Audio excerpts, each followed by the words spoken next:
A week in review with the Thai Expat Daily Show, and I am your host, Kieran Mack.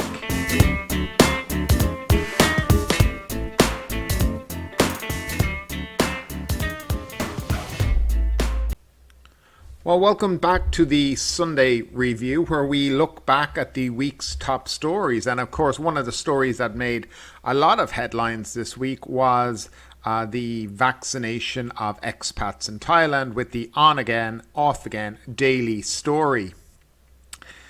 Basically, as people may or may not know, if you've been watching, it was one day expats were getting vaccinated and the next day they weren't. It all depended on who you asked in whatever ministry. It was kind of finally confirmed on Saturday again from the minister, or from the spokesperson for the Ministry of Foreign Affairs. We can listen to him now, really of where and when the official walk-in scheme begins. That will be announced.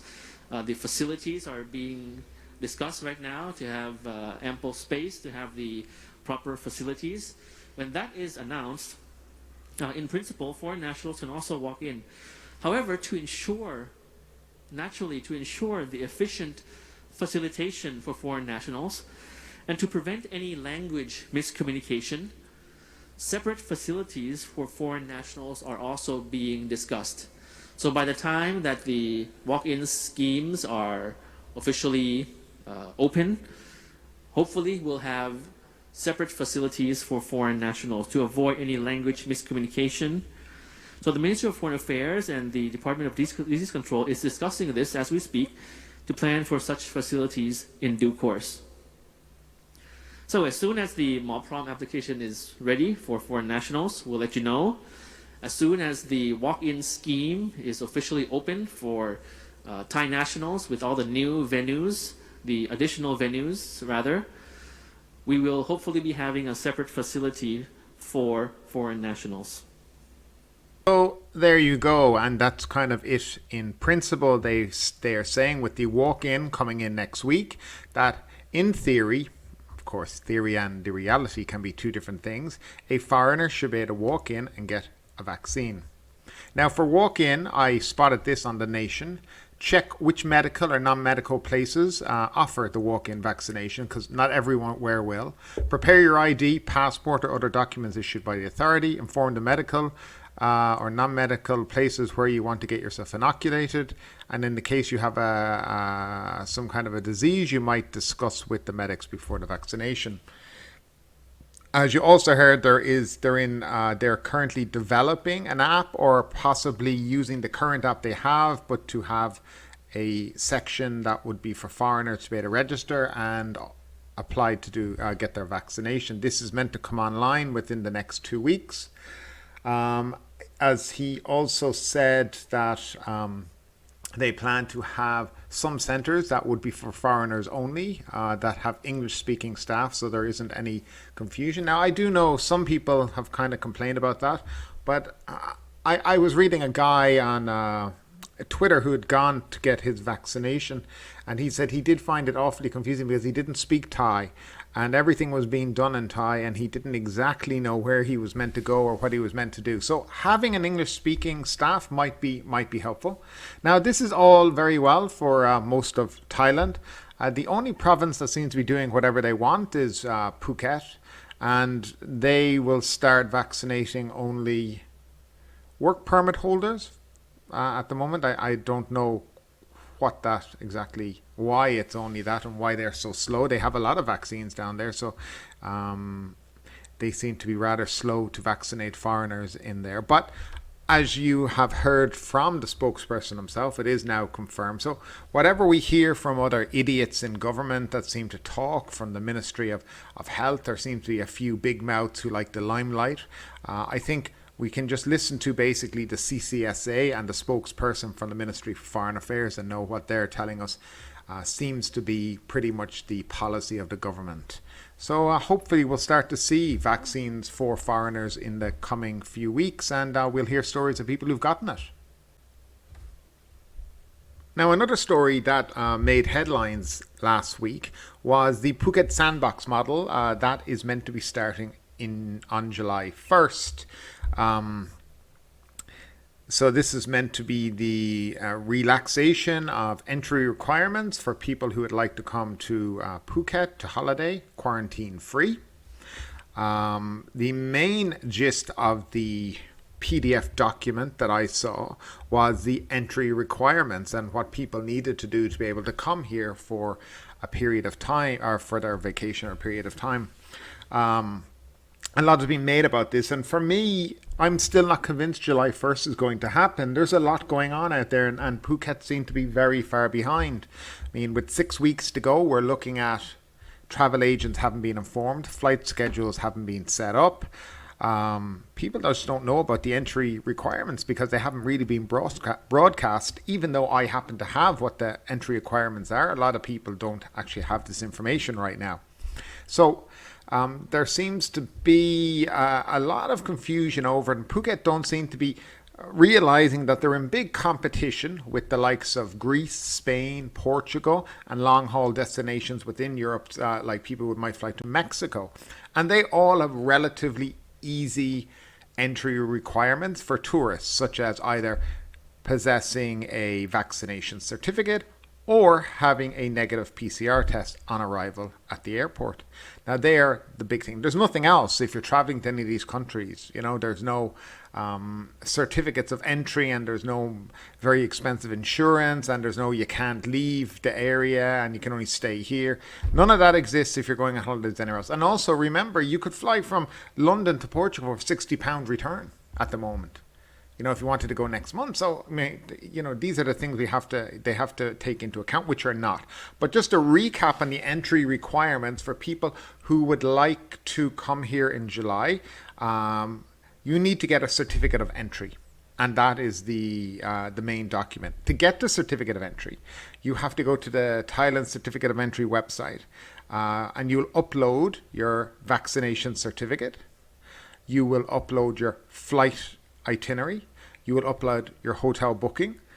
You will upload your travel insurance, which has to cover a minimum of 100,000 US dollars and must cover you for COVID related illnesses. All those things need to be uploaded onto the website, and then you wait for the Thai embassy in your region to approve you or not. And then they will send you email a certificate of entry, which you then will, obviously you'll take that with you to the airport. By the way, you have to do this for each person who's going on the flight.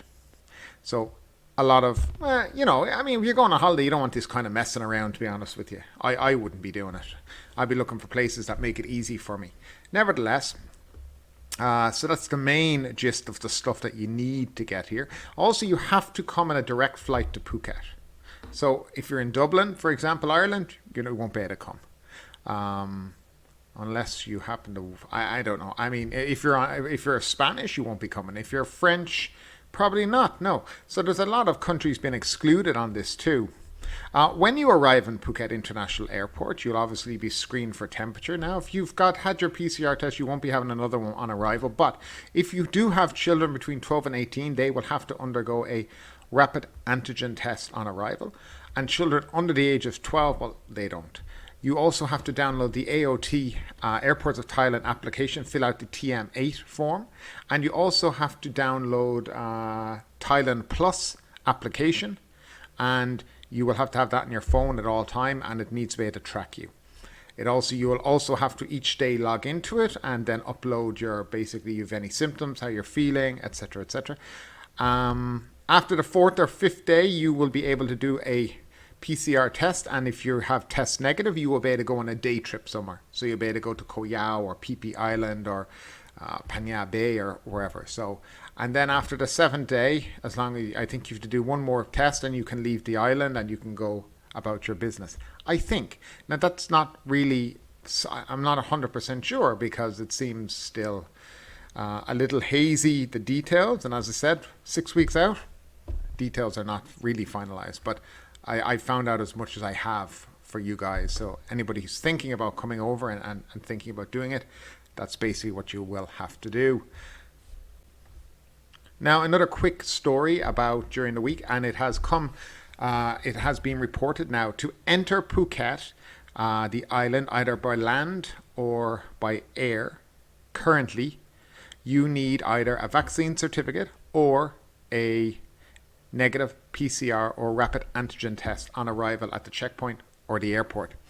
They have stopped, as of today, doing the rapid antigen test at the checkpoint or at the airport. So if you turn up at the checkpoint and you don't have your rapid antigen test, you don't have a vaccine certificate, you will not be getting on the island. End of story. And you won't be able to board your flight in whatever destination, Bangkok, Chiang Mai, or whatever, unless you have one of those two things. They just won't allow it. So be warned. For people who are traveling on land, just to let you know that Phang Hospital and Takupa Hospital are doing rapid antigen tests. Now, the rapid antigen test at Takupa Hospital costs 750 Thai baht. And I think it's open from 9 to 3 each day, but they can only do about 100 people. Phang Hospital, it's 500 Thai baht and about the same timing, 9 to 3 each day they're open. So you can pop in. It'll take you about an hour. So if you want to go to Phuket, you can pop in there, get your test. As long as you're negative, you should be fine to get through. That's just some information I picked up over the last couple of hours. In somewhat Thai-related news, Leicester City beat Chelsea 1-0 in the FA Cup final to win the cup for the first time in their history. Chelsea had a last-minute equaliser disallowed for being offside by a fraction of a millimetre from what I could tell. But what was very nice was to see the Leicester City players bringing on the son of the former owner, Kun Vishai's son, to present him with the FA Cup. It was a lovely moment and something that was well worth having a quick look at. And we can have a quick look at it here. To get the right players, we're talking about recruitment, etc. Here comes Top. You got Top there going in, and it's all down to him and his father. We can wish to be in this position now. I spoke with Casper recently, and he said that the unique thing about Leicester is that the owners, the players, the fans are so well connected. And he said he's never played at a club like that ever. That's what I was going to say. In a time where the relationship between owners and between players and fans are so fractured at the moment, to see what we're seeing here is so refreshing. I don't think there's a club that's more connected from top to bottom as what we see with this club here. Do you know what? There'll be some big clubs out there, and some that I've played for. So it was a good moment when they presented him with the FA Cup and they celebrated. It's something very rare at the moment we have seen in football, where there's so much hatred towards owners of football clubs, and especially the apparent big six. It's nice to see fans and players and people working for the club really appreciate the owner. So actually it was a great thing to see. Now finally, a quick review on a show called Black Earth Rising, which is a show that I just recently found on Netflix. And normally I have, especially the last couple of months, I've had a real problem focusing on watching programs, being kind of in a semi-lockdown. So what I did find was this show really did hook me. So I just want to read a quick review of this show. And I highly recommend it for you to have a look at when you get a chance. It's a 8-part Netflix BBC series, and it is now available on Netflix. Black Earth Rising is a fascinating, if clunky, take on the Rwandan genocide. Last April will mark the 25th anniversary of the Rwandan genocide, a 100-day period in which world leaders stood idly by as more than 800,000 people, Tutsi minorities and moderate Hutus, were murdered by the majority Hutus, who had been whipped into a homicidal frenzy by their leaders. The fallout from this killing spree is the subject of a clunky but fascinating BBC drama, Black Earth Rising, just out on Netflix. It was made by Hugo Blick, whose award-winning 2004 series The Honourable Women used a deliriously serpentine plot to explore the Israeli-Palestinian conundrum. Blick's up to the same tricks in this new 8-part series, which offers us the gaudy goodies of a thriller. Murder, chases and shocking revelations in order to interest us in a tragedy that whose aftershocks are still rocking Africa today. Rising British star Michaela Cole plays the role of Kate Ashby, a 30-ish Rwandan who as a little girl was rescued from the 1994 genocide by human rights lawyer Eve Ashby, that's Harriet Walter, who adopted and raised her in London. Eve and her American boss, Michael Ennis, played by John Goodman, are dedicated to prosecuting those who turned Central Africa into a killing field. All of which is fine until Eve goes after a Tutsi general who, after helping end the genocide, went on to commit war crimes in neighbouring Democratic Republic of Congo. Kate is outraged. How can her own mom go after a man who saved Tutsis like herself from slaughter? The tricky question gets even trickier once Kate finds herself working with Michael on a second case, this time defending a Rwandan government minister from a war crimes charge brought by the French. As the two cases cross-pollinate, Black Earth Rising races from London mansions to Congolese mining camps, from Parisian police stations to the presidential offices in the Rwandan capital of Kigali. Meanwhile, Kate, whose childhood trauma keeps her inner life churning, burns with a righteous anger that blinds her to the past's full complexity. Now Black Earth Rising is decidedly not one of those current event potboilers like Bodyguard or Homeland. It cares less about ratcheting things up than reminding us that the history is vast, messy, and ever-changing. Kate's exploration of her past helps us understand the Rwandan genocide and its violent aftermath. We get details of how Belgium and French policies help fuel the killing and how colonialism still works today. We see how the Tutsi leaders who currently run Rwanda have created an orderly but dictatorial state.